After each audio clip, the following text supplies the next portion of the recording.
Hello everybody and welcome to a ParodyPasta called The Story That's So Good You'll Orgasm Before You Even Get to the End. The Beginning.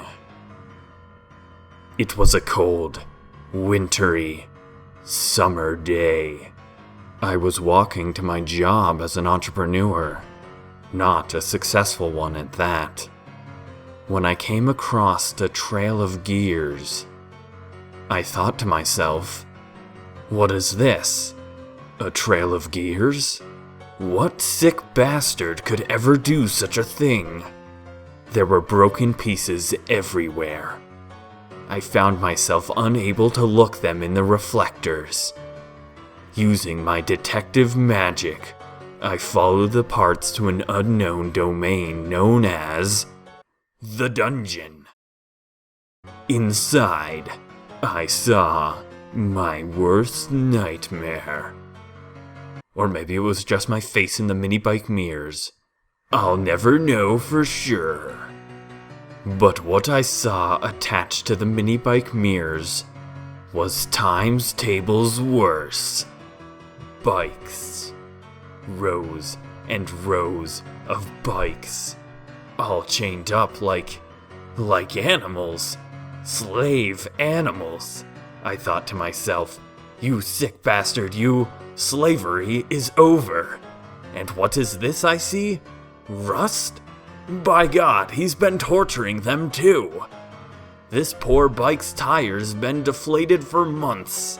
He has no air. How could he possibly breathe? But, what's that? A gust of wind? No, I hear footsteps. Must be a thunderstorm. Oh wait, but there's breathing. Must be air leaking from the tires. Hold on, a thumping sound. Must be my heart beating of fear. Wait, no, someone's talking to me. It must be my inner monologue. Can I help you? Said the casual, sinister voice. I looked up from the shreds of bike dignity shattered all over the cold, hard floor only to discover something even worse. Much, much worse.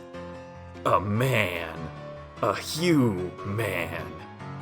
I haven't seen one of those for years, and yet there he was, staring at me. Me staring at him. Us staring at each other. Staring. A complete lack of looking away from each other's gaze. He's been waiting for me to respond, but alas, I couldn't, for I was much too busy focusing on my inner monologue. Can I help you? He repeated. Help me? Help me? How about you help these poor bikes? You think they can handle this? Living their life in shackles? And after all they've done for you? Letting you put your ass on top of them? But little did they know, not only do you have an ass, but you are one too. That was me. I said that to the man. Do you think I want to be here? I have to do this. I have to do everything they tell me to. I had bigger dreams. I was going places until I got stuck here in this hellhole. His excuses were meaningless. I said to the man, your excuses are meaningless.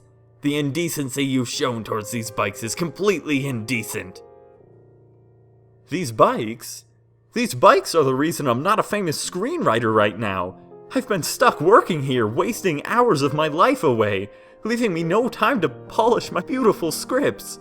They're like unsculpted sculptures and my brain was the chisel. Yet, I still knocked on every director's door, but they laughed and threw my screenplays in my face. Do you realize how bad paper cuts hurt? Especially when they're in your face. I said to the sinister man, absurd. His gaze pierces into my angelic soul before he speaks. Is that it? Yeah, that's all I had to say.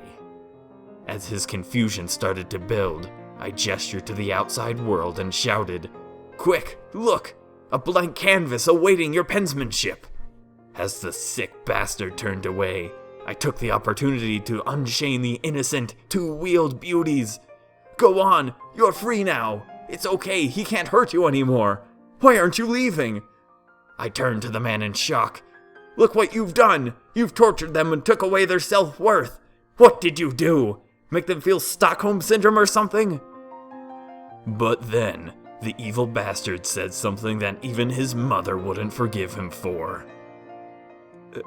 Who cares about these modes of transportation? But thankfully I put him in his place. Don't call them that. They're more than that. They're bikes. I gathered two emotionally scarred bikes and started pulling them towards the exit. Suddenly, a new, athletic bike races by. I gasp. Don't look at it. You're beautiful, I said to the broken down bikes. But as I said that, I was blinded by flashes of red and blue. Alas! The federal agents have come to bring justice upon this bike-enslaving monster. Good timing too, because I don't know how much longer I could have restrained myself before unleashing my inner beast upon this bike cruelist. The cops walk in. Good cop, bad cop. I can tell because one of them is wearing glasses. Dead giveaway. I turn to the bad cop, because he's the only one who would do what needs to be done. Fellow officer, seize him, I said. They both glanced at me awkwardly as if I was the one who had done something wrong. The bad cop turns to the other and says, cuff him. I tell the man, yeah, you heard the man. But suddenly, something completely unexpected happened. The cop grabbed my arm by mistake. I said to the man, halt, you've got the wrong arm. Your depth perception is way off. Can't you see? His arm is over there. Guess that's why cops need glasses. Whoever these cop impersonators are who clearly know nothing about the law, turn to the malicious bike destroyer and say, sorry about this guy breaking into your bike shop and attempting to steal all your bikes. He's done this multiple times throughout the country and is suspected to be a shrooms addict, among other things. The man talks back.